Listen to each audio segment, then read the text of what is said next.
And welcome back to the Hunter Classic. So today we're here on Redfeather Falls to test out the new 30R over and under rifle. I know it came out yesterday, but I didn't get a chance to do a video on it. So we are here today, and we're here at the range just to take a look at it.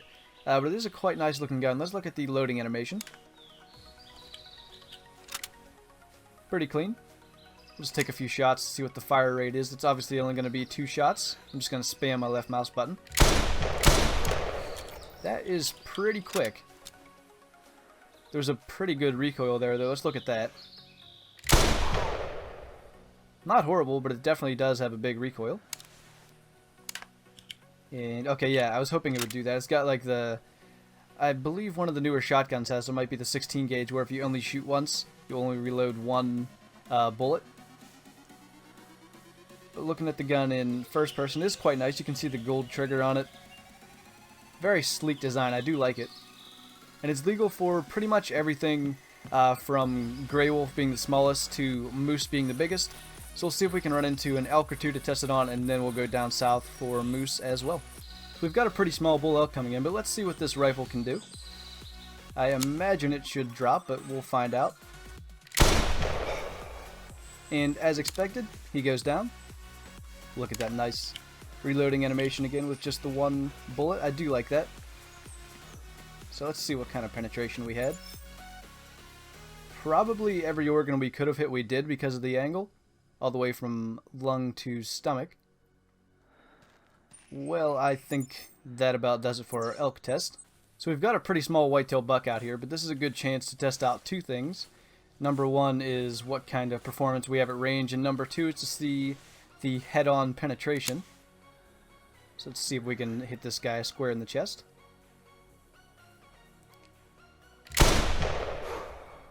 So once again, as expected, he did drop, but what I'm mainly curious about is to see if we could go all the way from lung to intestine, because I think we were lined up to do so. So let's see what type of penetration we had on this guy. As I said, I think we were lined up to go from lung to intestine. And that's what we did.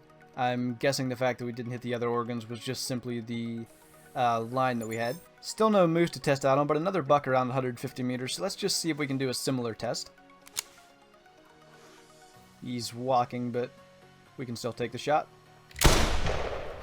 I think I may have shot too early to catch the intestine, but again, he dropped, so if you're looking for a deer rifle, this is more than powerful enough, quite obviously, to take down deer. We saw the elk drop as well, but the biggest thing I'm interested in is whether or not you can get double lung with a moose, which I bet you can, but the even more interesting thing for me is if that double lung shot's enough to drop it like the 340 and the 4570. So as I thought, I think that was just simply the angle that we took, but it was actually just single lung and it dropped it, so this rifle's definitely got some power behind it. So here's our chance for a broadside moose. It did drop, but let's see what we hit, because that may have been not what I was going for.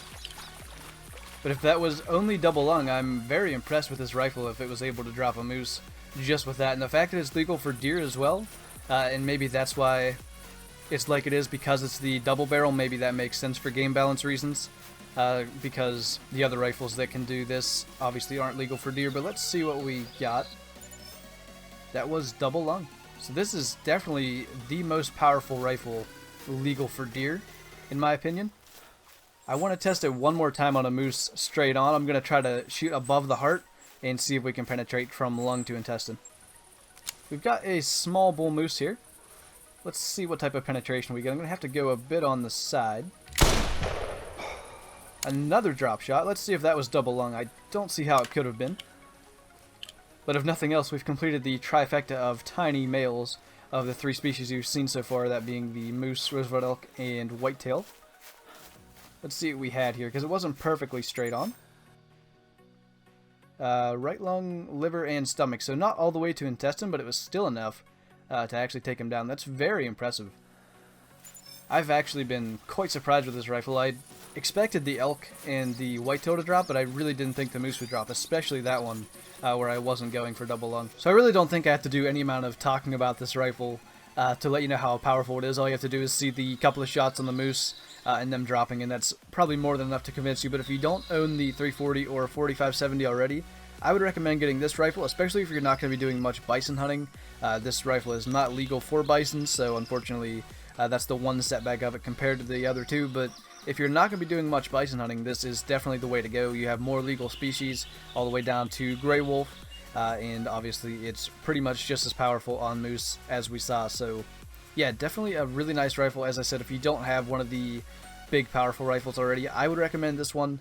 But that's totally up to you and whether or not you like hunting bison. But with that, thank you guys for watching this video. I hope you enjoyed it. Leave a like if you did, and I'll see you in the next one.